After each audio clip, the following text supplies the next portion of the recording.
Friday would be my fourth attempt. Yes, my fourth attempt.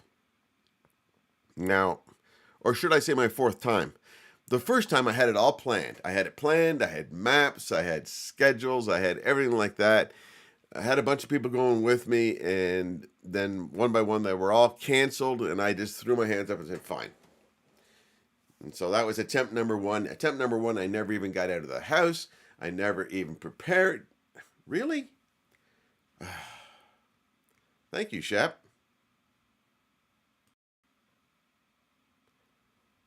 Oh, good now? Is that good now? Good. Thank you, Shep. So anyway, my first attempt, I never even got out of the house. The second attempt, I was actually on the trail with two other people. And the higher we got, the more it rained. And we were going to an area that's called Flat Top, which is 4.2 miles into the trail. And it's not a good thing to be on an area called Flat Top in the middle of a thunderstorm, in the middle of the summer. Anywhere. You don't want to go there. You don't want to do that. You don't want to be the tallest thing there. I didn't have a 1-iron. So if you know that joke, that would be good. So with that in mind, that was my second attempt. We started up the trail. We turned around, we came back down. We had another coffee and we went home. Easy day. Third attempt, 3 years ago. Had 5 or 6 people going with us. One by one, everybody canceled until it was just me. And I said, I'm not waiting for anybody else. And so I did it. I did the 16.2 mile hike in the mountains all alone. It was a gorgeous day. I was dehydrated. I had a little bit of maybe heat exhaustion because it was a really hot day. Had got some help from a park ranger who walked me the last 3 miles out just to make sure I wasn't going to fall over. I met my wife with a bunch of Gatorade, and everything was fine. But now, guess what's going to happen? Guess what's going to happen on Friday? Friday's going to be attempt number 4. Now, attempt number 3 was I made it. But now I'm going to do it with attempt number 4 because the original plan was to go with a good friend, Tim. And now we're going to do it. He's on. He's not canceling. We're in for Friday. My daughter's going. My daughter's boyfriend's going. It's going to be exciting. It's going to be absolutely fantastic. Another 16.2 miles at altitude. Oh, wait a sec. I'm not allowed to be tired until after. But I want us to think about today about how to have a progress mindset. And that's kind of where we're going. Now, in case you just don't know exactly who I am, which is weird because you're on my profile page, I'm Bill McConnell, Conquer Yourself Project, and we're talking about having a progress mindset. Do you know how sometimes where you get this great idea in your head, I'm going to do this thing, and then you just wish you could just jump from A to Z and be done with it? And you don't want to go through B, C, D, and G, and F, and P, Q, R. You don't want to do those steps. You just want to, I want this, but then you realize you do have to go through B, C, D, F, G. You have to do all those steps. You have to do all those steps to get to the end. And then you start to rethink and you go, I'm not sure. I'm not sure that's where I want to go or what I want to do. I'm just not sure. And so maybe you put it on the back burner. Maybe you put it off till next week. Maybe you put it off till next year. Maybe you just put it off indefinitely.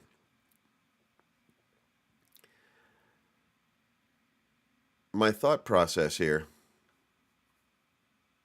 is that there has to be progress in order for there to be success.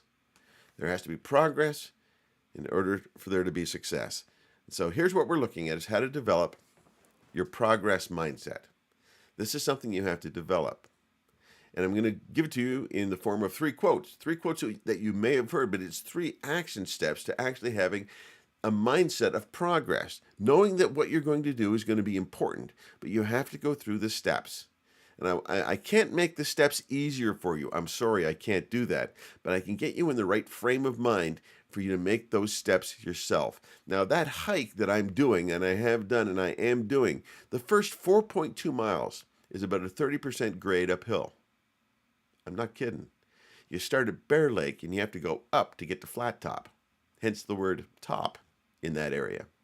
And then it's flat for about 1.5 miles, and then the next 11 miles is a gradual downhill. But it's those first 4.2 miles just getting started and moving up. It's just absolutely crazy. So let's get into it. 3 things you can remember on how to develop a progress mindset. And the first one is this: become discontent.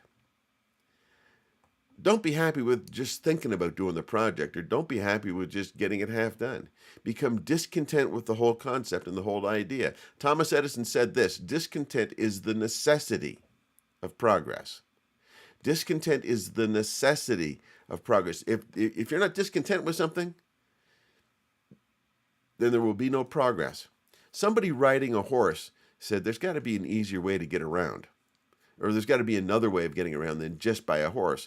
And so eventually somebody invented the carriage that they could hook the horse up to and actually move. But making a carriage for the very first time took a lot of figuring out and a lot of effort. And if you know anything about a little bit of history, it took hundreds of years to get a carriage just to be semi-comfortable. Can't say I've been in a carriage for very long, but you get the idea. Discontent is the necessity of progress. New things aren't going to be invented if you're just content, just to sit around and be all by yourself. I mean, don't settle for putting up with the little things. Be discontent with the little things in your life. And by that I mean, let's say, I don't know, cleaning the kitchen. I mean, if you don't clean the kitchen, if you're content with dirty dishes sitting around, pretty soon all your dishes will be dirty sitting around. The next thing you know, you're going to find yourself sitting around with 17 cats in the house because you wouldn't get rid of the first one. No offense to cat lovers, but that's kind of where I see it. That's how a cat person is they end up with 17 cats because they just put up with the first one. They put up with the first one knocking stuff off your shelf, and so, I can live with that. And so the next thing you know, you have 17. You're watching reruns of NCIS, and you've got a stack of grocery store flyers sitting around, and there you are. If you allow the little thing, if you allow yourself just to be content with the little things, those little things will become big things, and that you don't want to go there. So, discontent is the necessity of progress. Now, the second thing is this: embrace the struggle. I guarantee you, when I start up that hill on Friday morning at 4:15 to 4:20 is when we're going to start up this hill, and I'll guarantee you that first step is the start of the struggle. The first step is the start of the struggle. Here's the quote: "If there is no struggle, there is no progress." Now, I can stand there right at Bear Lake and enjoy the view in the middle of the night. There won't be any light at that point, but I can just stare off into the darkness and be absolutely content. But there will be no progress. There's no time portal. There's no elevator. I was at Seven Falls down in Manitou Springs, and they actually had an elevator to go up to an observation deck, so you wouldn't have to walk to the top of the falls. Yes, I took the elevator, but I also took every step that was there. We went up the elevator, down the steps, and then we went up the steps, another route, and down the steps. And I even have don't have it with me, but I even have the sticker to prove that I went up to the top of all of those steps and back down again. But it all had to start with the fact that, guess what? When I start up these steps, there's going to be struggle. And when I start up this, there's going to be struggle. I mean, with the little things. If you start to do the little things, if you start to make progress with the little things, they can become habits. They can become habits in your life that, although it's a bit of a struggle to do them, you'll do them. Like daily exercise. That might be a struggle for some people. But just the idea of daily exercise. Now, if you struggle with the bigger things, turn those bigger things into projects. Make those bigger things a project for you to do. A project for you to have a deadline with and work toward. But just realize now, if there's no struggle, there's no progress.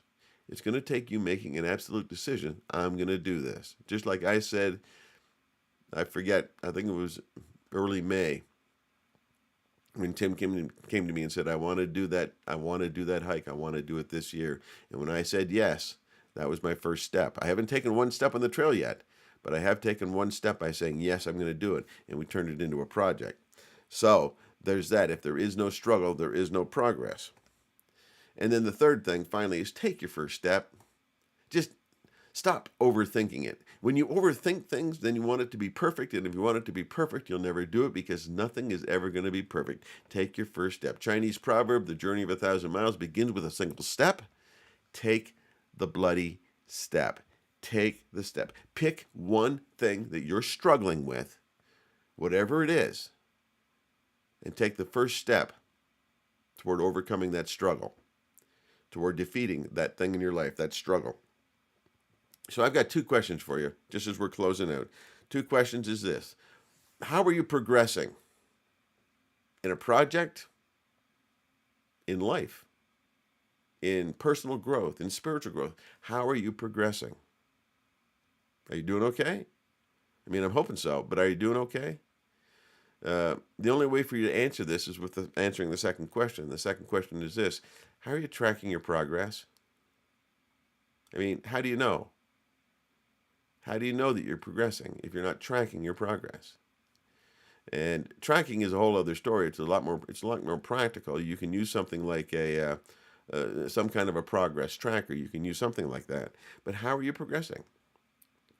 So let me just give you a thought with regard to this, and it's something that you can grab yourself. It is I call it the 70-day dare. So you can go to billmcconnell.me/70dd and grab a copy of it. I dare you to do something for 70 days.